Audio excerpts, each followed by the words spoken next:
53।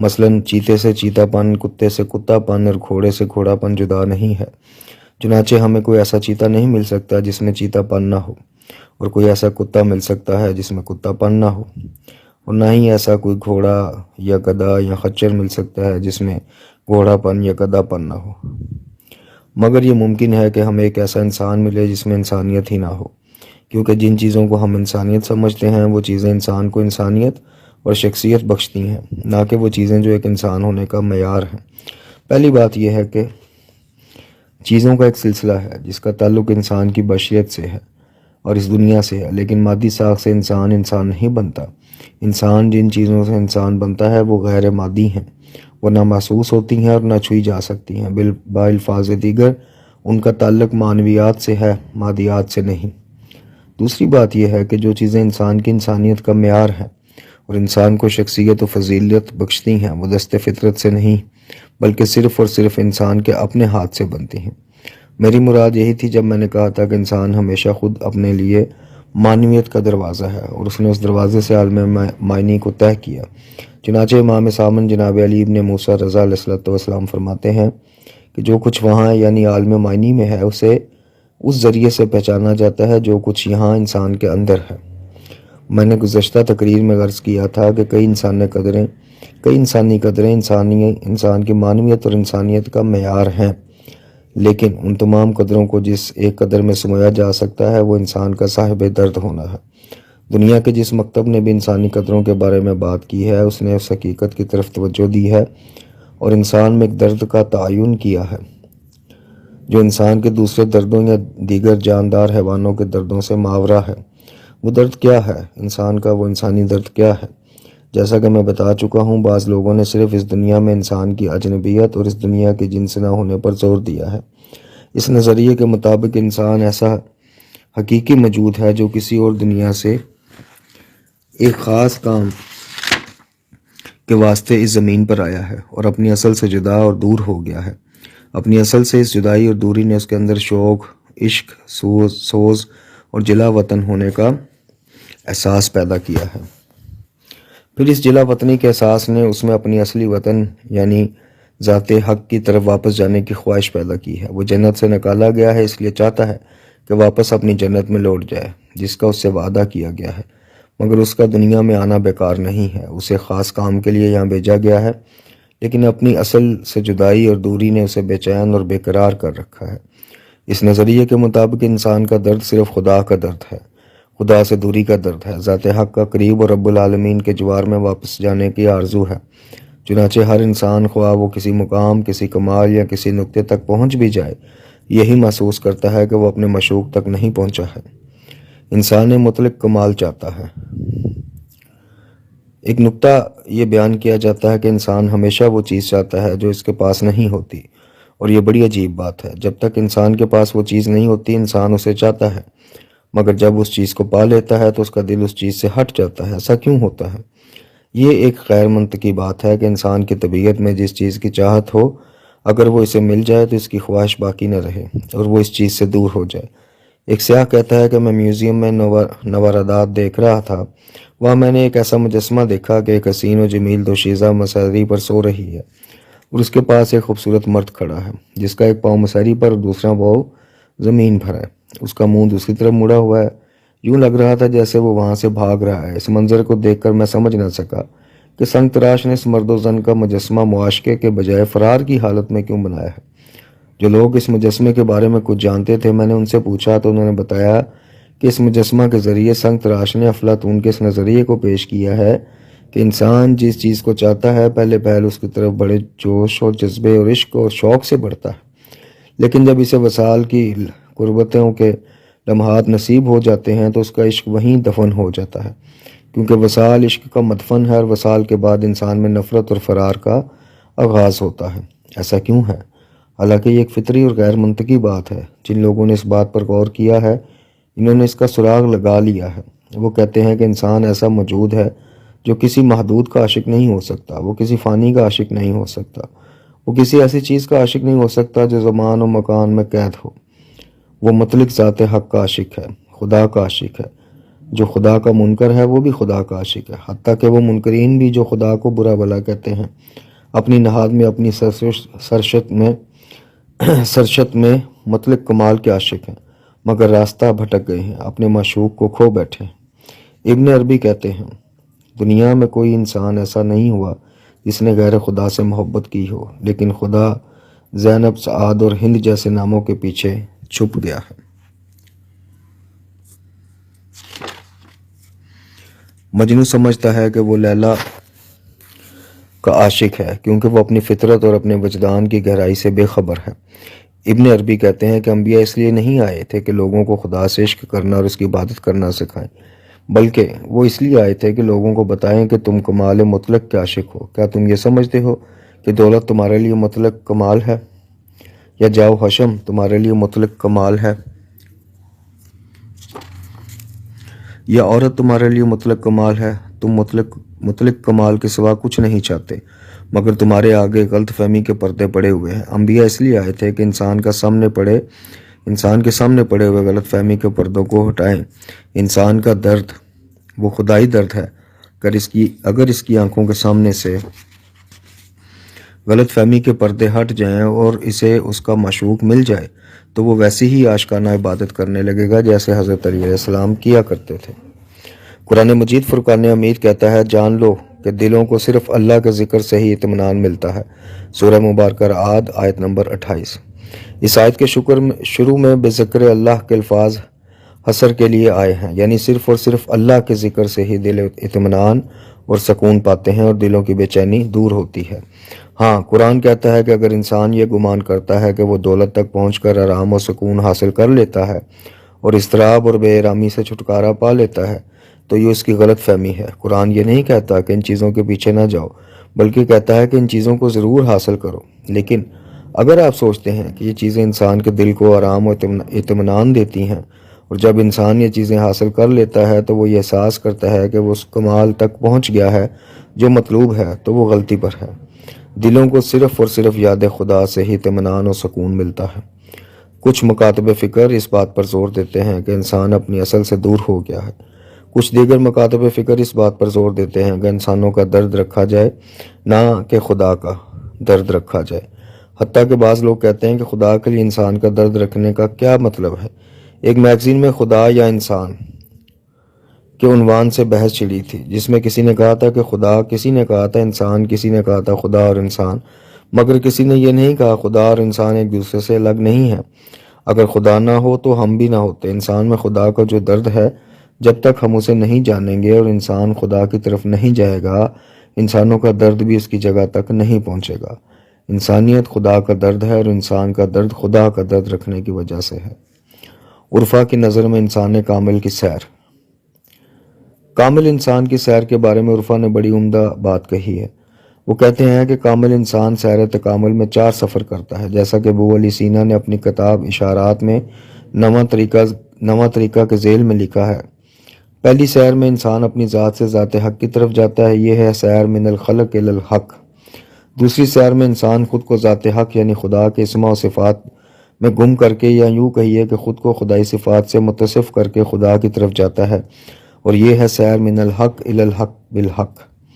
تیسری سیر میں انسان دوبارہ مخلوق کی طرف واپس آتا ہے، اور تنہا واپس نہیں آتا بلکہ ذات حق سے جدا ہوئے بغیر آتا ہے اور مخلوق کی ہدایت کے لیے آتا ہے، یہ ہے سیر من الحق الی الخلق بالحق۔ چوتھی سیر، یہ سیر من الخلق الی الخلق بالحق ہے، یعنی مخلوق کے درمیان مخلوق کی نجات کے لیے سفر، مگر حق تعالیٰ کے ساتھ۔ اس ضمن میں سے بہتر بات نہیں کی جا سکتی۔ انسان کا خدا کی طرف سفر اس وقت تک بیکار ہے جب تک وہ خدا سے جدا ہے۔ جب انسان اپنے سفر میں ذکر خدا تک پہنچ گیا، اس نے خدا کو پہچان لیا، نیز یہ بھی جان لیا کہ وہ خدا سے اور خدا اس سے قریب ہے، تو وہ خدا کے ساتھ خلق خدا کی طرف واپس لوٹ آیا۔ ایسا انسان خلق خدا کی نجات کے لیے خلق خدا کے درمیان چلتا پھرتا ہے اور خلق خدا کو متحرک کرنے اور اسے خدا سے قریب کرنے کی کوشش کرتا ہے۔ جب ایسا انسان خلق خدا کو متحرک کرتا ہے تو یہ تحریک خلق خدا کی نجات اور بیداری کے لیے ہوتی ہے۔ اگر ہم کہیں کہ انسان کا سفر مخلوق سے خدا کی طرف ہے اور وہ یہیں بیٹھا رہے تو ہم نے انسان کو پہچانا نہیں۔ اور اگر ہم یہ کہیں کہ انسان خدا کی طرف جائے بغیر مخلوق کی طرف جائے تو یہ بھی جھوٹ ہے، جیسا کہ آج کے مادی مکاتب کہتے ہیں۔ اور انہوں نے اس نظریے کے تحت مخلوق کی نجات کے لیے کچھ بھی نہیں کیا۔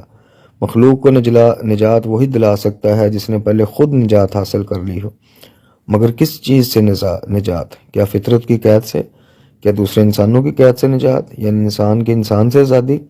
یہ درست ہے، مگر سب سے زیادہ اہم چیز انسان کی اپنی خود ہی سے نجات ہے، اپنے نفس امارہ اور اپنے محدود وجود سے نجات ہے۔ جب تک انسان اپنے محدود وجود سے نجات حاصل نہیں کرتا، وہ فطرت کی قید سے اور اپنے جیسے دوسرے انسانوں کی قید سے نجات نہیں پا سکتا۔ اندرونی اور بیرونی خواہشات کا باہم ساتھ ہونا۔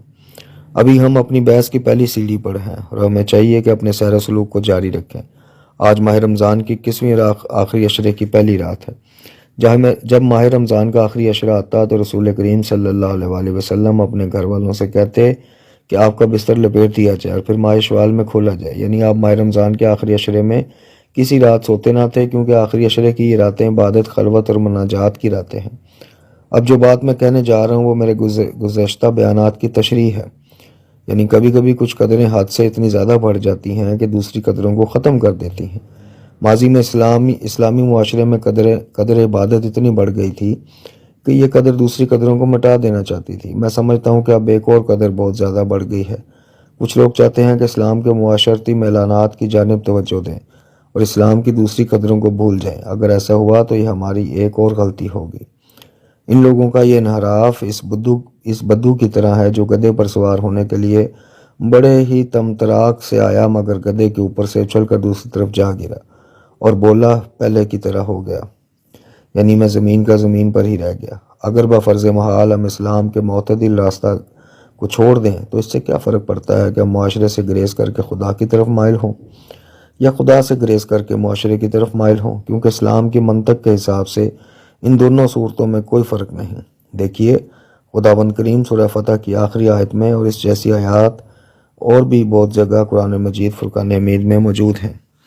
تو سورہ فتح کی آخری آیت میں اللہ تعالیٰ ارشاد فرماتا ہے کہ محمد صلی اللہ علیہ وآلہ وسلم اللہ کے رسول ہیں اور جو لوگ ان کے ساتھ ہیں وہ کافروں پر بڑے سخت اور آپس میں بڑے ہی نرم دل اور رحم دل ہیں۔ ہاں، تو رسول کریم صلی اللہ علیہ وآلہ وسلم کے صحاب اور آپ کے تربیت یافتہ افراد کیسے ہیں؟ قرآن کی روح سے وہ حق اور حقیقت کے دشمنوں کے مقابلے میں ایک فولادی دیوار کی طرح ہیں جو اپنی جگہ سے ہلتے ہی نہیں۔ قرآن مجید فرقان حمید کہتا ہے خدا ایسے لوگوں کو دوست رکھتا ہے جو اس کی راہ میں اس طرح صف بستہ ہو کر لڑتے ہیں گویا وہ ایک سیسا پلائی ہوئی دیوار ہے۔ سورہ مبارکہ صف آیت نمبر 4۔ لیکن ان لوگوں کے دو چہرے ہیں، دو رخ ہیں۔ وہ دشمنان حقیقت کے سامنے بے شک مضبوط ہیں، سخت ہیں، مگر آپس میں ایک دوسرے کے ساتھ مہر و محبت، الفت و چاہت اور یگانگت اور وحدت کا پیکر ہیں۔ اور قرآن کے مطابق یہ ایک اسلامی معاشرے کی خصوصیت ہے، مگر مدتوں سے ہم اس خصوصیت کو بھلائے بیٹھے ہیں۔ قرآن سورہ فتح کی آخری آیت کو آگے بڑھاتے ہوئے فوراً خدائی قدر کی بات کرتا ہے اور کہتا ہے کہ تم دیکھو گے کہ یہ لوگ رکوع و سجود کر رہے ہیں، خدا سے اس کا فضل اور اس کی خوشنودی مانگ رہے ہیں، سجدوں کے نشان ان کے چہروں پر موجود ہیں جن سے وہ الگ پہچانے جاتے ہیں۔ وہ اپنے دلوں کا درد خدا سے بیان کرتے ہیں اور کہتے ہیں پروردگارا، ہم تجھ سے ترقی اور فراخی مانگتے ہیں۔ جو کچھ ان کے پاس ہے وہ اس پر قناعت نہیں کرتے بلکہ روز بروز آگے بڑھنا چاہتے ہیں۔ ان کی تمام عبادتوں کا مقصد خدا کی مرضی کے سوا اور کچھ بھی نہیں ہے۔ یہ عبادت کی بلند ترین قسم ہے۔ وہ خدا کی عبادت کرتے ہیں اور اس عبادت کے اثرات ان کے چہروں سے نمایاں ہیں۔ ان کے یہی اوصاف تورات میں مذکور ہیں اور انجیل میں ان کی مثال یوں دی گئی ہے گویا ایک کھیتی ہے جس نے پہلے زمین سے اپنی کومپل نکال لی، پھر اس کو مضبوط کیا، پھر وہ موٹی ہو گئی، پھر اپنے تنے پر کھڑی ہو گئی۔ اس کے بعد قرآن مجید اسلامی معاشرے کی مثال بیان کرتا ہے کہ کس طرح یہ معاشرہ پھیلنے پھولنے والا معاشرہ ہوتا ہے۔ وہ کہتا ہے کہ یہ معاشرہ ایک ایسے پودے کی طرح ہے جو شروع میں کمزور اور چھوٹا ہوتا ہے مگر آہستہ آہستہ پروان چڑھتا ہے، پھلتا پھولتا ہے، ترقی کرتا ہے اور آخر میں تناور درخت بن جاتا ہے۔ ایک کھیتی شروع میں کمزور ہوتی ہے مگر جب بڑھتی ہے تو کسانوں کے دل کو خوش کر دیتی ہے۔ اسلامی معاشرہ بھی جب ایک کھیتی کی طرح پھلتا پھولتا ہے تو کفار کے دل جل جاتے ہیں۔ دیکھیے کہ یہ باتیں کیسے ایک دوسرے کے ساتھ منسلک ہیں، یعنی جڑی ہوئی ہیں۔ قرآن فرماتا ہے یہ توبہ کرنے والے، اس کی عبادت کرنے والے، اس کی حمد کرنے والے، اس کی خاطر زمین پر سفر کرنے والے، اس کے آگے رکوع اور سجدہ کرنے والے ہیں۔ اس کے فوراً بعد فرماتا ہے یہ لوگ نیکی کا حکم دیتے ہیں اور بدی سے روکتے ہیں، یعنی اپنے معاشرے کی اصلاح کرتے ہیں، وہ اپنے معاشرے میں اچھائیوں کا حکم دیتے ہیں اور برائیوں سے روکتے ہیں۔ سورہ مبارکہ توبہ آیت نمبر 112۔ نیز قرآن مجید فرماتا ہے یعنی یہ لوگ صبر کرتے ہیں، یعنی ثابت قدم رہتے ہیں۔ قرآن مجید میں لفظ صبر ہمیشہ ثابت قدمی کے معنی میں آیا ہے، خاص کر میدان جنگ میں ثابت قدمی کے لیے۔ سچ بولتے ہیں، فرما بردار ہیں، انفاق کرتے ہیں، پھر بلا فاصلہ فرماتا ہے اور رات کی آخری گھڑیوں میں خدا سے مغفرت کی دعائیں بھی مانگتے ہیں۔ سورہ آل عمران آیت کا نشان 17۔ اسی بنا پر اسلام میں یہ تمام قدریں ایک دوسرے سے جڑی ہوئی ہیں اور وہ کسی طور بھی ایک دوسرے سے جدا نہیں ہیں۔ جو کوئی ان میں سے کسی ایک قدر کی تحقیر کرتا ہے وہ دوسری قدر کی بھی تحقیر کرتا ہے۔ امام زمان جل اللہ تعالیٰ فرج شریف کے صاحب کے اوصاف میں ایک تعبیر ہے جو میں نے ایک حدیث میں نہیں متعدد احادیث میں دیکھی ہے، یعنی وہ رات کے وقت عبادت گزار اور دن کے وقت میدان کارزار کے شیر ہوتے ہیں۔ اگر آپ رات کو ان سے ملیں گے تو آپ کو لگے گا آپ سوز و گداز رکھنے والے عابدوں سے مل رہے ہیں، اور اگر آپ دن کو ان سے ملیں گے تو آپ کو لگے گا گویا آپ شیر دل جوانوں سے مل رہے ہیں۔ اب آپ رسول اکرم صلی اللہ علیہ وسلم کے صاحب کو دیکھیں وہ کس حالت میں ہیں۔ یہ مشہور حدیث جو میں آپ کو سنانے جا رہا ہوں اصول کافی میں ہے اور مولانا روم نے بھی اس حدیث کو نظم کیا ہے۔ واقعاً عجیب حدیث ہے، شیعہ اور سنی دونوں نے نقل کی ہے۔ ایک دن جناب رسول خدا صلی اللہ علیہ وسلم اصحاب صفا کے پاس گئے۔ آپ اکثر صحاب صفا کے پاس جایا کرتے تھے۔ اس دن آپ فجر سے پہلے وہاں پہنچے تو اندھیرا چھٹ رہا تھا اور اجالا پھیل رہا تھا۔ اچانک آپ کی نگاہ ایک جوان پر پڑی جس کی حالت متغیر تھی، اس کی آنکھیں دھس گئی تھیں اور رنگ اڑا ہوا تھا۔ آپ اس کے قریب گئے اور فرمایا صبح جب تم جاگے تو کس حال میں تھے؟ اس نے کہا یا رسول اللہ صلی اللہ علیہ وسلم جب میں جاگا تو حالت یقین میں تھا، یعنی جو بات آپ نے اپنی زبان مبارک سے ہمارے کانوں میں ڈالی ہے میں اسے چشم بصیرت سے دیکھتا ہوں۔ رسول اللہ صلی اللہ علیہ وسلم نے اس سے مزید پوچھا کہ تمہارے یقین کی علامت کیا ہے؟ اس نے کہا میرا یقین مجھے محزون رکھتا ہے اے اللہ کے رسول، وہ مجھے رات کو جگائے رکھتا ہے اور دن کو پیاسا رکھتا ہے، یعنی دن میں روزہ رکھنا اور شب زندار رہنا میرے یقین کی علامت ہے۔ میرا یقین ہے اس بات کی اجازت نہیں دیتا میرا یقین مجھے کہ میں رات کو اپنے سر تکیے پر رکھوں اور بغیر روزہ رکھے اپنا دن گزاروں۔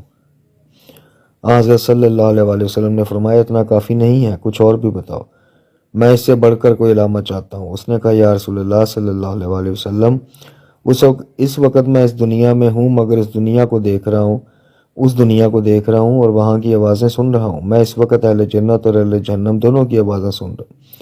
یا رسول اللہ صلی اللہ علیہ وسلم اگر آپ اجازت دیں تو میں آپ کے ایک صحابی کے بارے میں بتاؤں کہ کون جنت میں اور کون جہنم میں؟ حضرت نے فرمایا بس چپ رہو۔ اسی کے بعد حضرت صلی اللہ علیہ وسلم نے اس جوان سے پوچھا تمہاری کوئی آرزو ہے؟ تو اس نے کہا یا رسول اللہ میری آرزو رائے خدا میں شہادت ہے۔ یہ تھی اس کی عبادت اور یہ تھی اس کی آرزو، وہ تھیں اس کی راتیں اور یہ تھے اس کے دن اور اس کی آرزو۔ ہاں یہ ہوتا ہے اسلام کا مومن، یہ ہوتا ہے اسلام کا انسان جو دونوں درد رکھتا ہے۔ اس کا پہلا درد خدا کی محبت کا درد ہے جس نے اس کے اندر یہ دوسرا درد پیدا کیا۔ میں نے تقریر کے آغاز میں اس آیہ مبارکہ کی تلاوت کی تھی وَاسْتَعِینُوا بِالصَّبْرِ وَالصَّلَاةِ۔ اس آیت میں قرآن مجید ایک عجیب بات کہتا ہے ایمان والو صبر اور نماز کے ذریعے سے مدد مانگو۔ مفسرین نے یہاں صبر سے روزہ مراد لیا یا کم از کم یہ کہ روزہ صبر کی ایک قسم ہے، لہٰذا اس کے ذریعے سے مدد مانگو۔ مگر وہ کون سی مدد ہے جو ہم نماز سے مانگ سکتے ہیں؟ وہ کون سی مدد ہے جو ہم عبادت کے ذریعے سے مانگ سکتے ہیں؟ یہ جو عبادت ہم کرتے ہیں یہی مدد ہے۔ اصل میں ہر مدد یہیں سے حاصل کی جاتی ہے۔ اگر آپ چاہتے ہیں کہ حقیقی اور واقعاً مسلمان بنے، ایک طاقتور مجاہد بنے، تو آپ کو خالص اور مخلص نمازی بننا چاہیے۔ ہمارے کچھ لوگ کہتے ہیں کہ ہم نماز کیوں پڑھیں، عبادت کیوں کریں، یہ تو بوڑھی عورتوں کا کام ہے۔ آدمی کو تو سوشل ہونا چاہیے اور اپنے سماج کی بہتری کے لیے کام کرنا چاہیے۔ یہ ایک طرح کی روشن فکری ہے، مگر یہ روشن فکری فکر عمری ہے۔ آپ نے سنا ہوگا کہ جناب عمر نے اذان میں حی علی خیر العمل کا جملہ نکال دیا تھا۔ کیا آپ کو معلوم ہے کہ انہوں نے ایسا کیوں کیا تھا؟ انہوں نے ایسا دراصل غلط فہمی کی بنا پر کیا تھا۔ ان کے زمانے میں اسلامی فتوحات زوروں پر تھیں اور مسلمانوں میں جہاد کا بڑا جوش تھا۔ مسلمانوں کے لشکر پر لشکر جہاد کے لیے جاتے تھے۔ وہ تعداد میں کم ہونے کے باوجود اپنے سے کئی گنا طاقتور دشمن کو شکست دے دیتے تھے۔ وہ تعداد میں کم ہونے کے باوجود بڑے بڑے لشکروں کو الٹا پلٹا دیتے تھے۔ وہ ایران اور روم جیسی دو بڑی سلطنتوں سے بیک وقت لڑ رہے تھے۔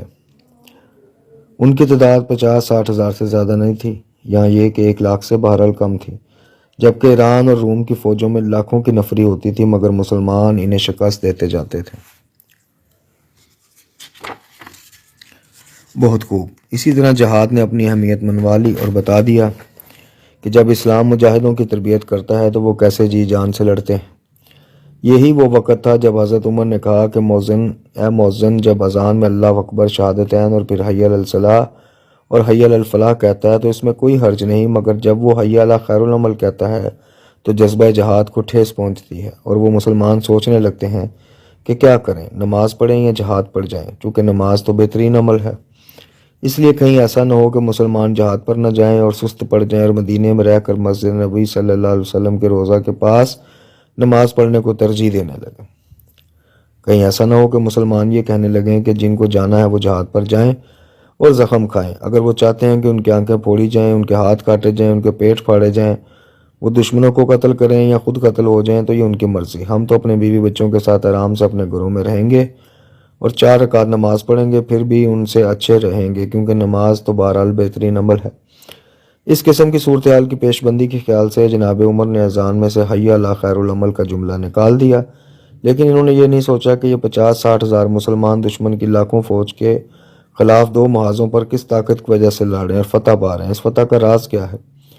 کیا یہ فتح ہتھیاروں کی وجہ سے ہو رہی ہے؟ کہ عربوں کا ہتھیار ایرانیوں اور رومیوں کے ہتھیاروں سے زیادہ کارگر ہے؟ نہیں، ہرگز نہیں۔ ایران اور روم اس زمانے کی 2 ترقی یافتہ سلطنتیں تھیں اور ان کے سپاہیوں کے پاس بہترین ہتھیار تھے۔ انہی سلطنتوں کے ترقی یافتہ ہتھیاروں سے لیس فوجوں کو مسلمانوں نے شکست دی تو کس وجہ سے؟ چنانچہ جو تلواریں ایران اور روم کے فوجیوں کے پاس تھیں ان کے سامنے عربوں کے ہتھیار ٹوٹے ہوئے لوہے کے ٹکڑوں سے زیادہ کچھ نہ تھے۔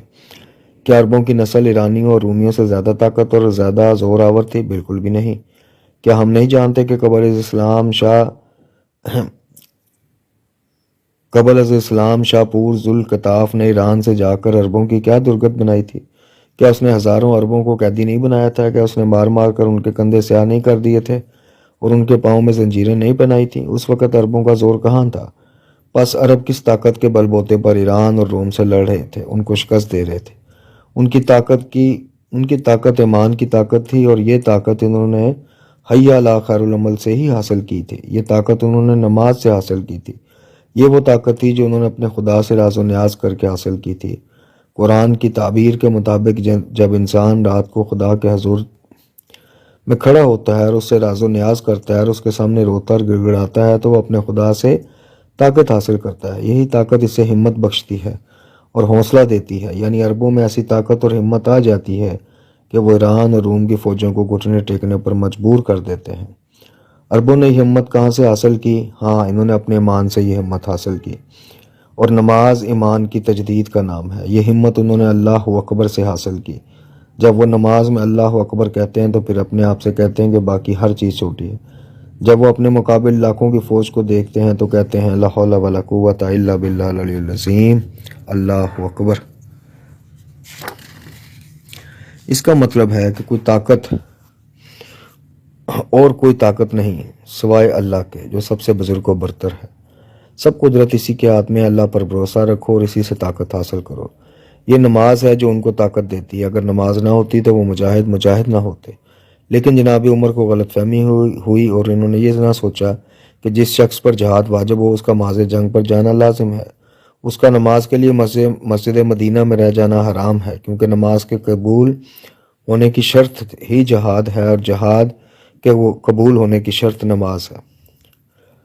جو شخص جہاد پر جانے کی شرائط پوری کرتا ہو اس پر واجب ہے کہ جہاد پر جائے، کیونکہ جہاد کے بغیر اس کی نماز باطل ہے۔ اور نہ صرف یہ کہ ایسی نماز خیر العمل نہیں شر العمل ہے، بلکہ وہ نماز ہی نہیں، اسے وہ نماز یاد دلائیں جو اسلام نے سکھائی ہے، وہ نماز جو جہاد سے فرار کا ذریعہ بنے اور انسان کو کھینچ کر مسجد کے گوشے میں لے جائے، وہ اسلام کی نماز ہے ہی نہیں۔ اسلام کی نماز تو خیر العمل ہے، نہ یہ کہ حی علی خیر العمل کا جملہ ہی اذان سے نکال دیا جاتا اور کہا جائے کہ یہ تعلیم دینا مناسب نہیں کہ مسلمان جہاد کی بجائے نماز پڑھتے رہتے ہیں۔ نہیں جناب، اپنی سوچ کی اصلاح کیجیے اور غلط فہمی کے حصار سے باہر آئیے۔ ایسی باتیں کیوں کرتے ہیں؟ اسلام کی منطق اور اسلامی قدروں کے نظام میں سب سے بڑی قدر عبادت ہے، لیکن وہ قرآنی معیار کے مطابق صحیح اسلامی عبادت ہونی چاہیے۔ قرآن کا دیا ہوا معیار یہ ہے، بے شک نماز انسان کو بے حیائی اور برائی باتوں سے روکتی ہے۔ سورہ مبارکہ عنکبوت آیت کا نشان 45۔ اگر آپ دیکھیں کہ آپ نماز پڑھ رہے ہیں اور برے کام بھی کر رہے ہیں تو جان لیجئے کہ آپ کی نماز ٹھیک نہیں۔ اپنی نماز کو ٹھیک کیجئے۔ نماز آپ کو تمام دوسری قدروں تک پہنچاتی ہے، مگر اس شرط کے ساتھ کہ آپ کی نماز واقعاً نماز ہو۔ میں نے پہلے کہا ہے کہ حضرت علی علیہ السلام تمام اسلامی قدروں کا مجموعہ ہے۔ نہج البلاغہ ان کا ایسا کلام ہے جس میں آپ ہر جگہ ایک مختلف شخص کو بولتا ہوا پائیں گے۔ کبھی آپ کو لگے گا ایسا شخص بول رہا ہے جس نے پوری زندگی میدان کارزار میں لڑتے ہوئے گزاری، گویا وہ بچپن سے ہی میدان جنگ میں موجود ہیں اور سپاہی کے رینک سے کمانڈر کے رینک تک پہنچے ہیں۔ ایک ایسا کمانڈر جو جنگی معاملات کے سوا کچھ جانتا ہی نہیں، مگر جو ہی آپ ورک الٹیں گے تو منظر بھی بدل جائے گا اور آپ کو لگے گا کہ ایک ایسا عارف بول رہا ہے جسے آشکارانہ راز و نیاز کے سوا اور کوئی کام ہی نہیں آتا۔ جناب علی علیہ السلام کی مروت۔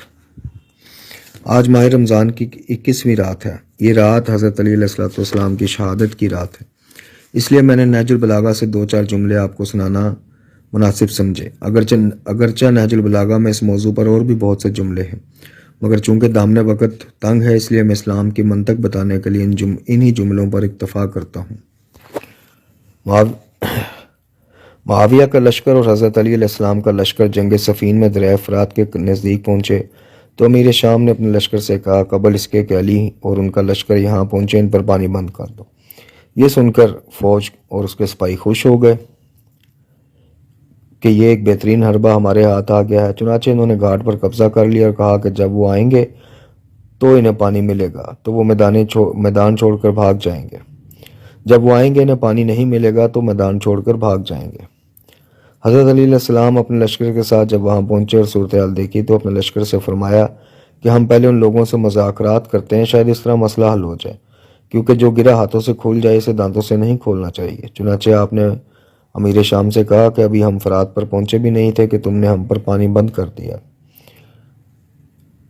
اچھا، پھر امیر شام نے اپنے کمانڈروں سے مشورہ کیا تو کسی نے کہا پانی کھول دیں اور کسی نے کہا نہ کھولیں۔ عمرو بن عاص نے معاویہ کو پانی کھولنے کا مشورہ دیا اور کہا کہ اگر تم ایسا نہیں کرو گے تو وہ بزور شمشیر گھاٹ کا قبضہ چھڑا لیں گے اور تمہاری بڑی بے عزتی ہوگی۔ مگر پانی نہ کھولا گیا اور حضرت علی علیہ السلام پر جنگ مسلط کر دی گئی۔ اسی وقت حضرت علی علیہ السلام نے اپنے لشکر کے سامنے ایک رزمیہ تقریر کی۔ اس تقریر کا اثر ہزاروں ڈولوں، ہزاروں باجوں، ہزاروں نغموں، ہزاروں فوجی مارچوں سے زیادہ تھا۔ آپ نے فرمایا، وہ تم سے جنگ کے لقمے طلب کرتے ہیں، اب تم یا تو ذلت اور اپنے مقام کی پستی و حقارت پر سر جھکا دو یا تلواروں کی پیاس خون سے بجھا کر اپنی پیاس پانی سے بچا لو۔ نہج البلاغہ خطبہ نمبر 51۔ میرے ساتھیو، کیا تم میرے پاس اس لیے آئے ہو کہ تم پیاسے ہو اور پانی پینا چاہتے ہو؟ تمہیں چاہیے کہ اپنی تلواریں ان کے نجس خون سے سیراب کرو تاکہ تم پانی سے سیراب ہو سکو۔ اس کے بعد آپ نے ایک ایسا جملہ ارشاد فرمایا کہ پورے لشکر میں جوش و خروش پیدا ہو گیا۔ حضرت علی علیہ السلام نے عسکری نقطہ نگاہ سے موت اور زندگی کی تعریف کرتے ہوئے فرمایا، زندگی کیا ہے اور موت کا مطلب کیا ہے؟ کیا زندگی زمین پر چلنے، کھانے پینے اور سونے کا نام ہے؟ کیا موت کا مطلب زمین میں دفن ہو جانا ہے؟ نہیں، نہ یہ زندگی ہے اور نہ وہ موت۔ ان سے دب جانا جیتے جی موت ہے اور غالب آ کر مرنا ہی زندگی ہے۔ یعنی زندگی یہ ہے کہ مر جاؤ اور فتح مند رہو، اور موت یہ ہے کہ زندہ رہو مگر دوسرے کے محکوم بن کر جیو۔ دیکھیے یہ جملہ کس قدر رزمیہ اور کس قدر بلند ہے۔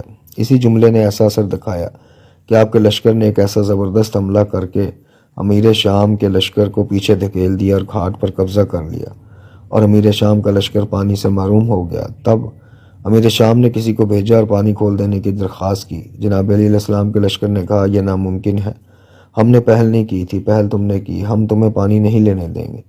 مگر حضرت علی نے فرمایا، ہم ایسا نہیں کریں گے، یہ ایک بزدلانہ فعل ہے۔ میں میدان جنگ میں دشمن کا سامنا کرتا ہوں، مگر ایسے حربوں کے ذریعے ہرگز فتح نہیں چاہتا۔ ایسی فتح میرے شایان شان نہیں، اور نہ یہ ایک معزز مسلمان کے شایان شان ہے۔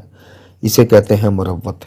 عزیزان من، چلیں ایک مرتبہ پھر جناب علی کی زندگی پر ایک نگاہ ڈالیں۔ جب حضرت علی علیہ السلام عوامی کاموں سے فارغ ہو جاتے تو پھر آپ ہوتے اور آپ کا خدا ہوتا، آپ ہوتے اور آپ کی خلوت، آپ ہوتے اور آپ کا اشکانہ اور آپ دانہ راز و نیاز۔ آپ فرماتے ہیں پروردگار تو اپنے دوستوں کے لیے ہر دوست سے بڑھ کر ہے، یعنی جو انس میں تجھ سے رکھتا ہوں وہ اپنے کسی اور دوست سے نہیں رکھتا ہوں۔ تو ہی میرا ندیم ہے، جب میں تیرے سوا کسی دوسرے کے ساتھ ہوتا ہوں تو گویا اپنے دوست کے ساتھ نہیں ہوتا، اکیلا ہوتا ہوں، اور جب میں تیرے ساتھ ہوتا ہوں تو مجھے یہ لگتا ہے جیسا میں کسی دوست کے ساتھ ہوں۔